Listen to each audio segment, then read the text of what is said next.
Discovery on the frontier. The excavation site sprawled across the valley floor, a patchwork of trenches and sensors beneath the dual suns of Proxima VI. Evra Nekthal adjusted her environmental suit, the thin membrane protecting her azure skin from the harsh radiation. Her six-fingered hands deftly calibrated the scanner as it hummed over the metallic structure buried beneath centuries of dust. "Anything interesting, Doctor?" called Drex, her Vespian assistant, wings fluttering nervously in the thin atmosphere. Evra didn't answer immediately. The scanner's readings contradicted everything in the official records. According to the Confederacy archives, this planet had been uninhabited until the Meribian colonization efforts 50 years ago. Yet here, buried under meters of sediment, lay unmistakable evidence of advanced technology. Human technology. "Call the team," she finally said, her voice steady despite the excitement coursing through her veins. "And secure the perimeter scanners. I don't want any unregistered transmissions leaving this site." Drex chittered in acknowledgement before scurrying away. Evra returned her attention to the scanner.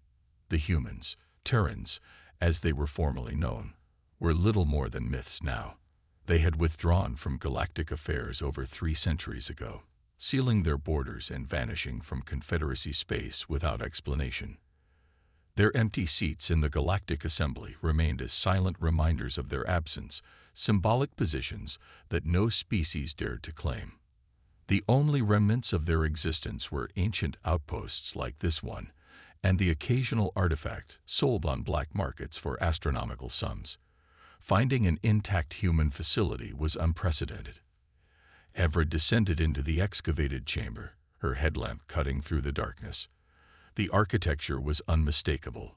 Clean lines, durable materials, and an efficiency that bordered on artistic.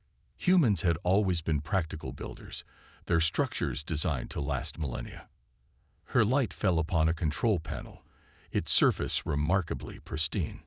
Evra pressed her hand against it, surprised when it illuminated at her touch. The facility still had power after all these centuries. A holographic display flickered to life, bathing the chamber in soft blue light. "Incredible," she breathed, watching as symbols scrolled across the display. Her translator implant struggled with the ancient human dialect, but she could decipher enough. This hadn't been just any outpost.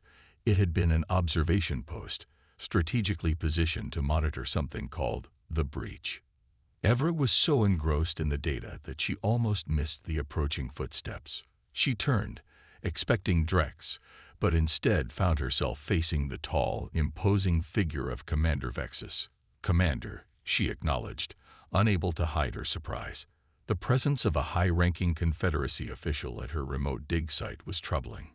"I wasn't aware that Central Command had taken an interest in our archaeological research." Vexus' reptilian features remained impassive, but Evra noted the tension in his posture. "This dig site is now under military jurisdiction, Dr. Nekthal. All findings are classified.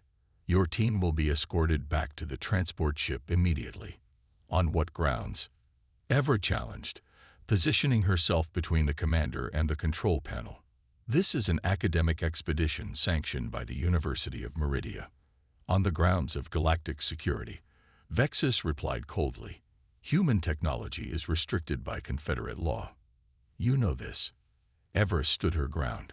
"Archaeological study of extinct civilizations is explicitly permitted under the Academic Freedom Charter."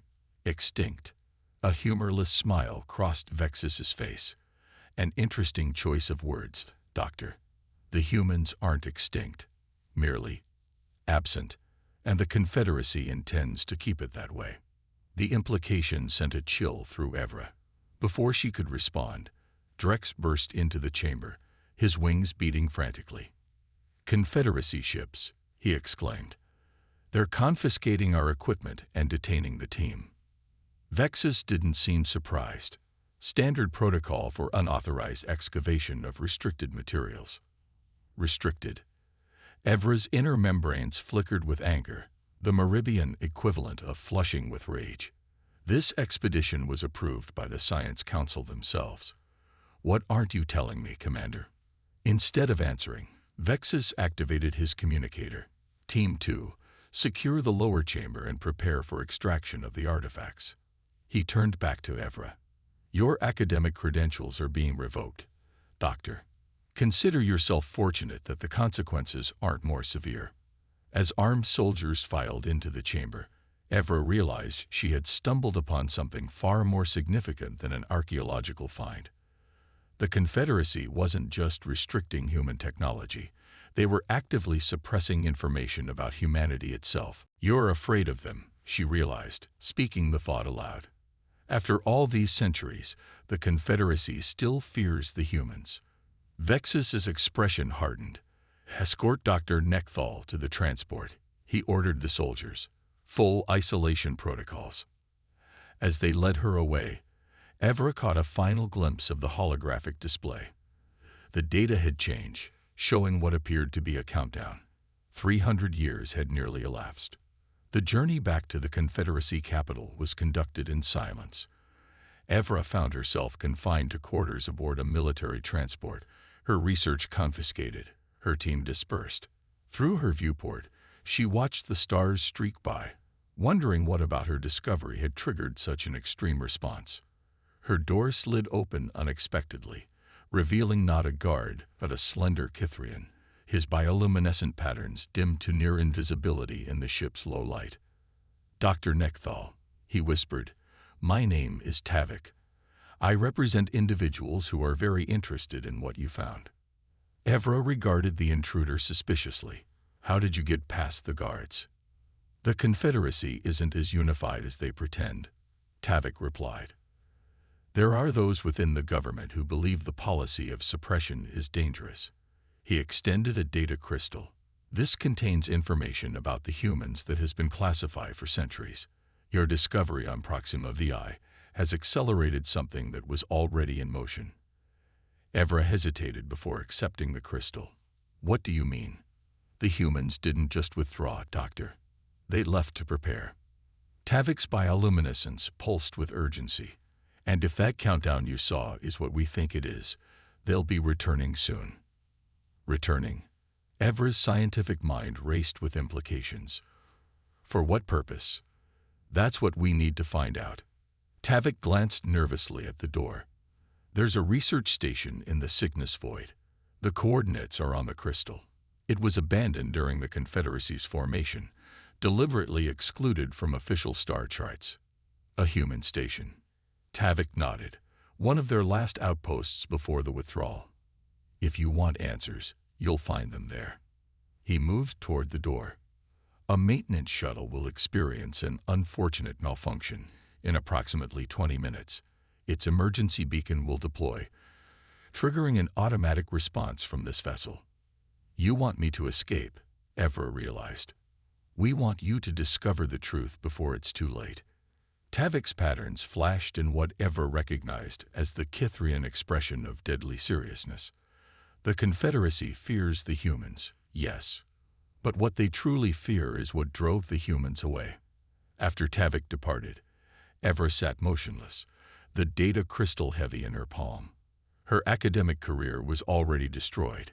If she escaped now, she would become a fugitive from the Confederacy, the only government the galaxy had known for centuries.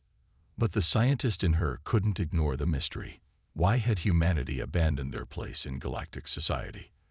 What were they preparing for? And most troublingly, what could possibly frighten a species renowned throughout history for their unprecedented military might? When the alarms blared exactly 19 minutes later, Evra was already moving toward the emergency bay. The truth waited somewhere in the darkness between the stars, and she was determined to find it, regardless of what forces might stand in her way. As the maintenance shuttle broke away from the military transport, Evra plotted a course for the coordinates Tavik had provided. Whatever secrets lay hidden in the Cygnus Void, she suspected they would reshape her understanding not just of humanity, but of the Confederacy itself, and perhaps of the very nature of the threat that loomed beyond the edges of known space. The hidden truth. The maintenance shuttle shuddered as it dropped out of hyperspace. Evra gripped the controls, compensating for the sudden turbulence. Before her, The view screen revealed the Cygnus Void, a vast expanse of seemingly empty space, devoid of stars or planets, avoided by commercial vessels due to navigational anomalies. According to official Confederacy charts, nothing existed here, but the coordinates on Tavik's crystal had brought her to this precise location. "If you're out there, show yourself," Evra muttered, scanning the darkness. As if in response, a sequence of lights activated directly ahead, forming a pattern too precise to be natural. The shuttle's sensors registered nothing, but Evra's eyes couldn't deny what she was seeing, a pathway of beacons illuminating one after another, guiding her deeper into the void. She hesitated only momentarily before following. The shuttle's navigation system protested, detecting spatial distortions that should have torn the small vessel apart. Yet somehow, following the lights, she passed through unharmed. Some kind of cloaking technology, she realized, far beyond current Confederacy capabilities. The final beacon led her to what appeared to be a massive structure, angular and imposing against the backdrop of distant stars. As she approached, portions of the station became visible, as though the cloaking effect was selectively deactivating to permit her entry. A docking bay opened like a mechanical maw, and Evra guided the shuttle inside. Artificial gravity engaged with a gentle tug as atmosphere flooded the chamber. Environmental readings indicated breathable air. The station was still operational after centuries of abandonment. Evra secured her sidearm, a standard precaution for frontier expeditions, and exited the shuttle. The docking bay was immaculate, showing none of the dust or degradation one would expect from an abandoned facility. "Hello," her voice echoed through the cavernous space. "Is anyone here?" A soft hum responded, followed by illumination spreading through the corridor ahead. Following the lights, Evra found herself entering what appeared to be a command center, an expansive room filled with technology far more advanced than anything she'd encountered in Confederate space. A holographic projection activated in the center of the room, coalescing into a humanoid figure. Not a true human, Evra noted, but a representation, an artificial intelligence interface. "Identify yourself and state your purpose," the hologram demanded, its voice neutral yet somehow conveying authority. "Dr. Evra Nekthal, xenorchaeologist," she responded, fighting to keep her voice steady. "I seek information about humanity's withdrawal from galactic affairs." The hologram regarded her with what seemed like curiosity, accessing historical archives. "Meribian physiological profile confirmed. Interesting. Your species was still pre-spaceflight when this facility was last updated." "That was over 300 years ago," Evra confirmed. "The galactic political landscape has changed significantly. The Confederacy now governs most known systems." "The Confederacy," the hologram repeated, as if testing the word.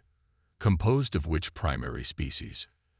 "The founding members were the Vespians, Kithrians, and Saurians, though it now encompasses 27 spacefaring civilizations." The hologram processed this information. "And you came here seeking information about humanity. Why?" Evra described her discovery on Proxima Vi, the Confederacy's reaction, and Tavik's intervention. As she spoke, displays around the room activated, showing data streams and stellar maps that shifted in response to her narrative. "Your account aligns with projected scenarios," the hologram finally stated. "I am ARI, Autonomous Response Intelligence Array.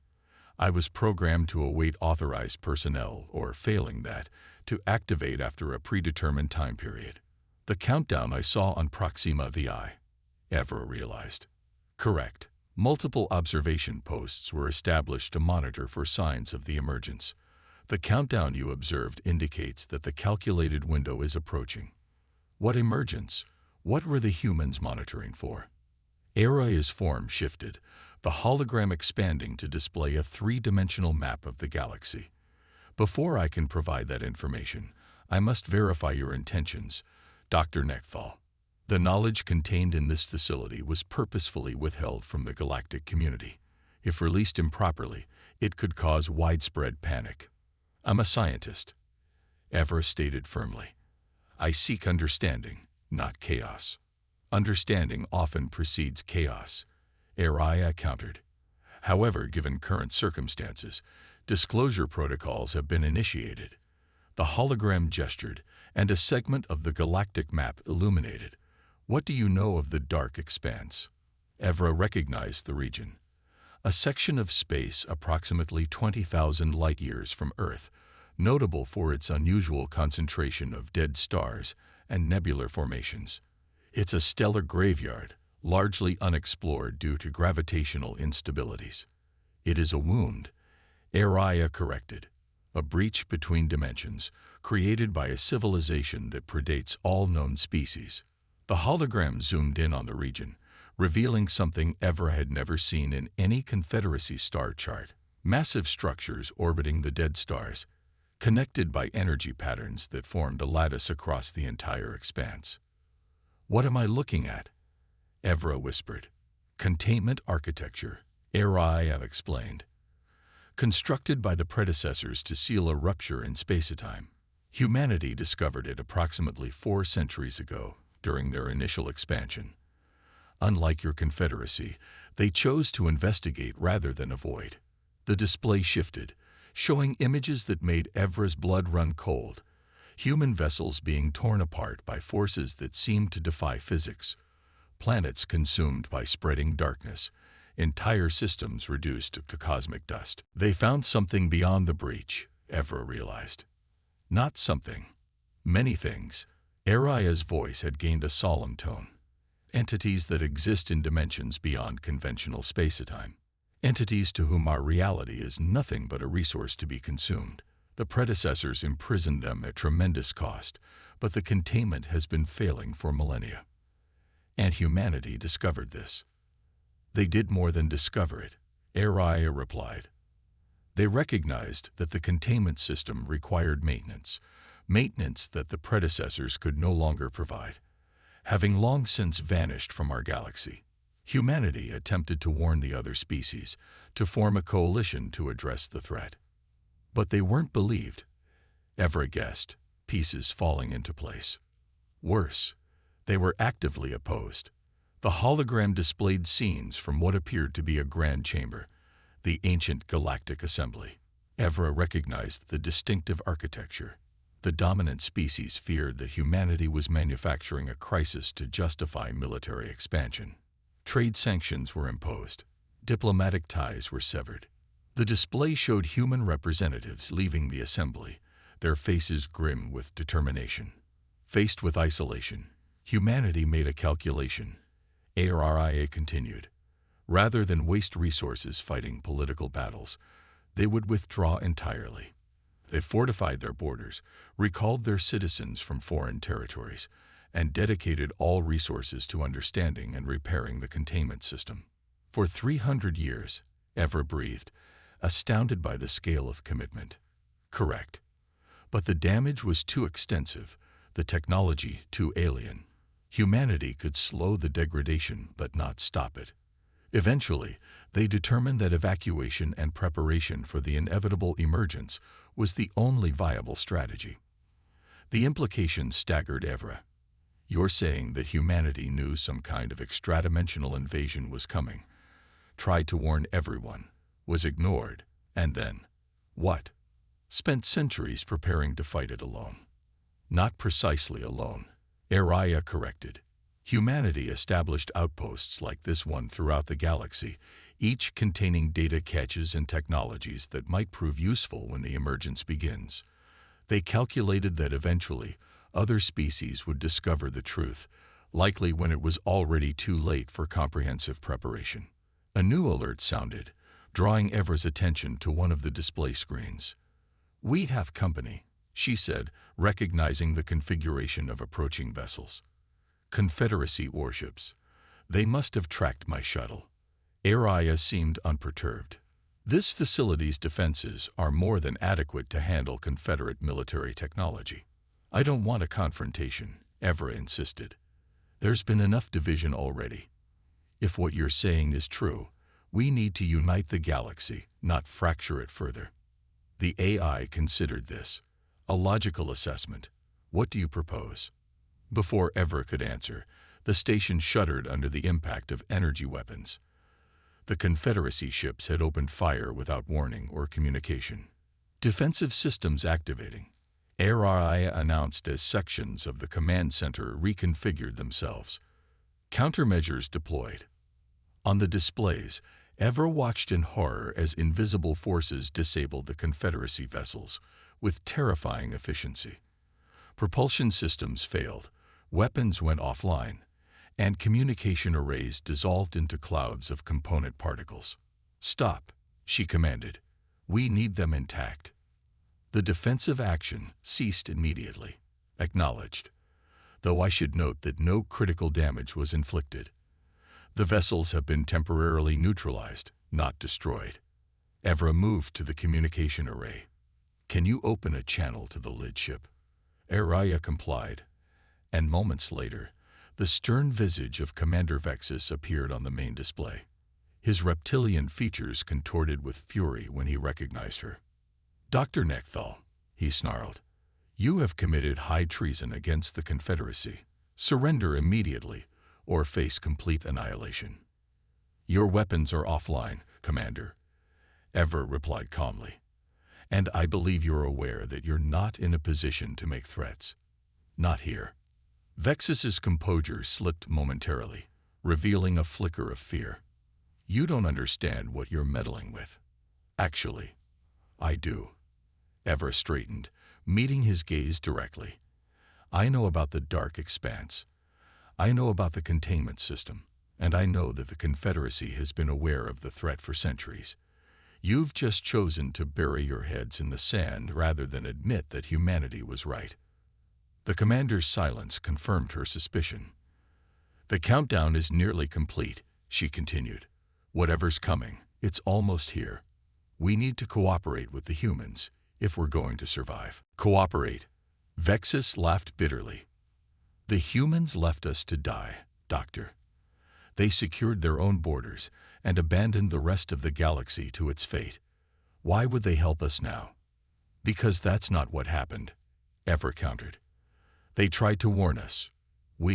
You, chose not to listen." Araya interrupted with a priority alert. Multiple spatial anomalies detected in the dark expanse region. The containment architecture is experiencing catastrophic failures across all sectors. New displays activated, showing massive energy surges throughout the region ARIA had identified. Even from thousands of light years away, the sensors could detect the fundamental fabric of space tearing apart. "It's beginning," Evra whispered. "The emergence." Commander Vexus' reptilian features had gone ashen. "How long do we have?" Araya calculated briefly. "At current progression rates, the breach will expand beyond the containment zone within 72 hours. Preliminary entities will reach populated systems within 6 days." "Preliminary entities?" Evra asked. "Scout forms," Araya clarified, "followed by harvesters, then world engines. The complete consumption cycle for a galaxy of this size would typically require approximately 2 standard years. The clinical assessment of galactic extinction hung in the air between them." Evra turned back to Vexus, whose earlier bravado had evaporated entirely. "Commander, whatever political differences exist between our factions must be set aside. This station contains information that could help the Confederacy prepare. Will you assist in its distribution, or continue to obstruct out of pride?" For a long moment, Vexus didn't respond. Then, with visible effort, he straightened his posture.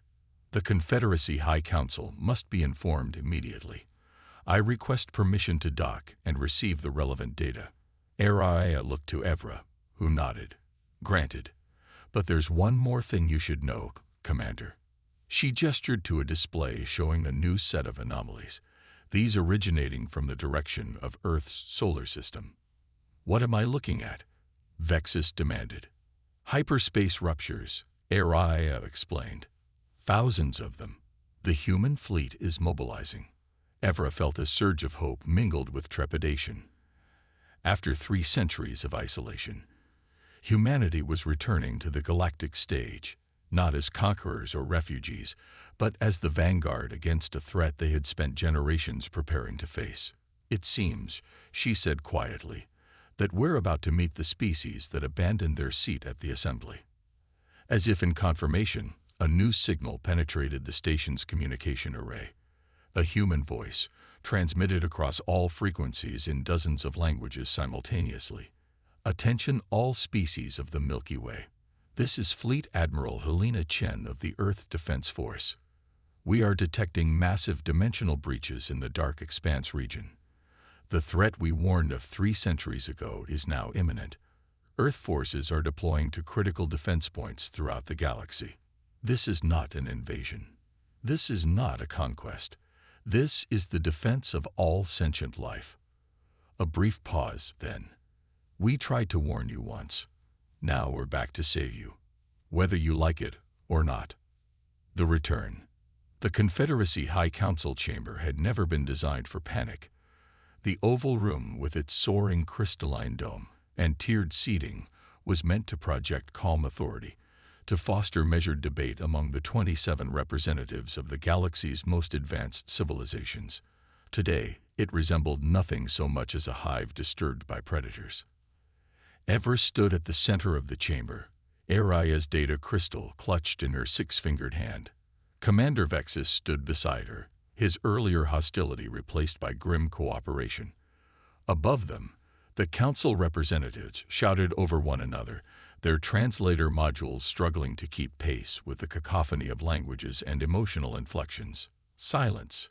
The High Chancellor, a venerable Kithrian, whose bioluminescent patterns pulsed with agitation, finally restored order. "Dr. Nekthal, you will repeat your report for those who arrived late, and you will omit nothing." Evra recounted her discoveries, from the Proxima VI excavation to the human station in the Cygnus Void.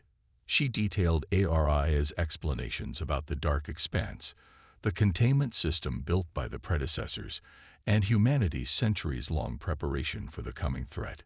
"The breach is expanding exponentially," she concluded. "According to the humanized calculations, we have less than 6 days before the first extra-dimensional entities reach populated systems." "And you expect us to believe this?" demanded the Saurian representative. "Convenient timing, wouldn't you say? Humanity withdraws for centuries, then suddenly returns with tales of apocalyptic threats just as they launch the largest fleet mobilization in galactic history." "I've seen the data," Commander Vexus intervened, surprising Evra with his support. "The threat is real. The human station provided sensor readings that our own science division has now confirmed." "Even if true," the Vespian representative interjected, wings vibrating with tension, "what precisely are we meant to do? If humanity with all its vaunted military might spent 3 centuries preparing and still couldn't prevent this emergence, what hope does the Confederacy have with days of warning?" Before Evra could respond, the chamber's security system chimed. The High Chancellor frowned. "We explicitly ordered no interruptions." The doors slid open regardless, revealing a human figure, the first Evra had ever seen in person. Tall, with skin the color of burnished copper and close-cropped silver hair, the woman wore a uniform of charcoal gray with subtle blue piping. No visible weapons, though Evra suspected that was misleading. "Admiral Helena Chen." The human introduced herself, her voice matching the transmission Evra had heard at the station. "Earth Defense Force. I apologize for interrupting, but time is a luxury none of us can afford right now." The chamber erupted again, representatives shouting about security breaches and violations of Confederacy sovereignty. The Admiral waited patiently until the outcry subsided. "How did you penetrate our security systems?" the High Chancellor finally asked, his tone indicating he already suspected the answer. Admiral Chen smiled thinly. "The same way we've maintained surveillance on Confederacy developments for the past 3 centuries. Your systems were designed by engineers who never encountered true quantum computing." "So you admit to espionage?" the Saurian representative hissed. "I admit to prudence," Chen countered. "Had we truly withdrawn completely, we would have been blindsided by your technological developments, or lack thereof." She turned to face the entire assembly. But recriminations are pointless now. I'm here because this station is about to be overwhelmed with distress calls from your outer colonies. The emergence has accelerated beyond our projections. As if summoned by her words, emergency alerts began flooding the chamber's communication systems. Visual feeds displayed scenes of horror from a dozen worlds simultaneously, strange geometries manifesting in darkened skies, structures that defied Euclidean logic descending upon populated areas, colonial defense forces disintegrating upon contact with shimmering barriers that seemed to exist in multiple spatial dimensions at once. The Veil Nebula colony, the Vespian representative whispered, wings drooping in shock. 8 million of my people. The incursion points are spreading faster than we anticipated.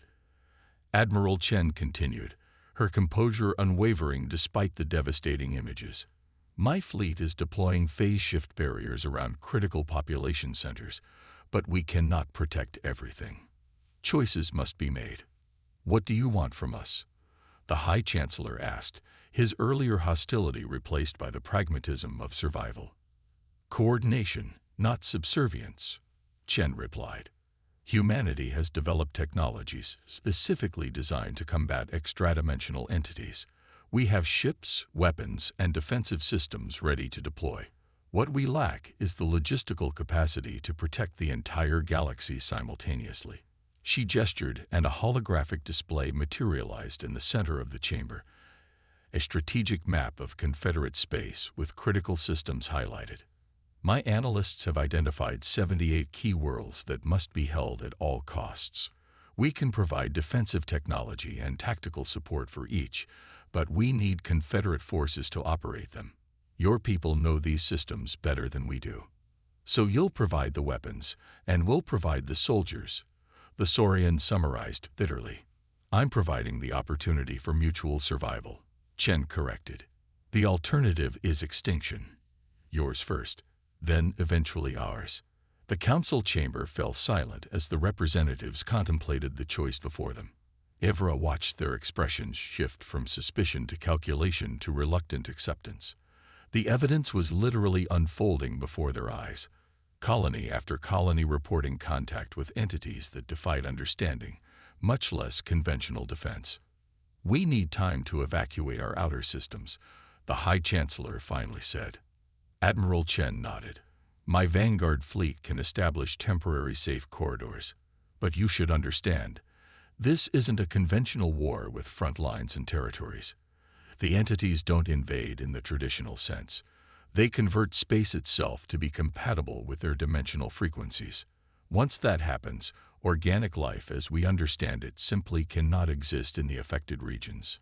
And your weapons can prevent this conversion? Evra asked, speaking for the first time since the Admiral's arrival. Not prevent, Chen clarified. Reverse in limited areas. The technology realigns local space-time with our dimensional constants. It's effective but energy-intensive and temporary. The only permanent solution is to repair the predecessor containment system, a task my people have been working on for centuries without success. The High Chancellor's bioluminescent patterns pulsed in what Evra recognized as the Kithrian expression of deep realization.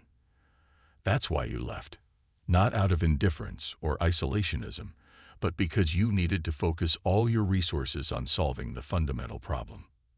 And we failed, Chen admitted, her composure cracking slightly for the first time.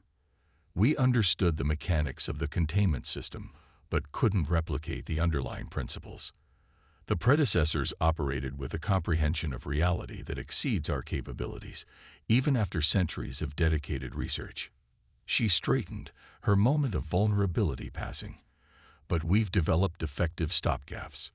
With proper coordination between human and Confederate forces, we can establish dimensional anchors that will hold affected regions stable long enough to evacuate populations and establish new defensive perimeters. The strategic display shifted, showing simulations of the defensive strategy. Human vessels deploying massive devices into orbit around threatened worlds, Confederate ships forming protective cordons, evacuation protocols highlighted in urgent red. It won't be enough to save everything, Chen continued bluntly. Billions will die regardless of our best efforts. But together, we can ensure the survival of both our civilizations. The High Council deliberated briefly before the Chancellor spoke. We accept your assistance, Admiral Chen. The Confederacy will mobilize immediately to support your defensive strategy. A wise decision, Chen acknowledged. She turned to Evra. Dr. Nekthal, your discovery at the station provided critical data that allowed us to refine our deployment patterns. I request that you join my command staff as liaison between human and Confederate scientific teams. Evra blinked in surprise. I'm an archaeologist, not a military strategist. You're someone who pursued the truth despite institutional resistance, Chen countered. That's exactly the kind of thinking we need right now. Before Evra could respond, new alerts flooded the chamber. Proximity warnings from the Confederate defense grid. Outside the council building, the sky above the Capitol was filling with ships. Not the sleek, angular vessels of the Confederacy, but massive constructions of gleaming metal and pulsing energy fields. The human fleet had arrived in force. Your reinforcements? The High Chancellor asked, unable to hide his unease at the display of military might. A fraction of our deployment, Chen confirmed. The primary battle groups are already engaging at incursion points in the Orion and Sagittarius arms. She activated her communicator. Chen to Fleet Command. Begin distribution of defense packages to designated Confederate vessels. Establish Phase 1 safe corridors for evacuation of priority systems. She turned back to the Council. I need your fastest vessels retrofitted with our dimensional stabilizers within 12 hours. Every minute we delay, another system falls beyond recovery. The chamber that had been paralyzed with indecision mere moments before now burst into coordinated activity. Representatives activated communication arrays, issuing orders to their respective military commands.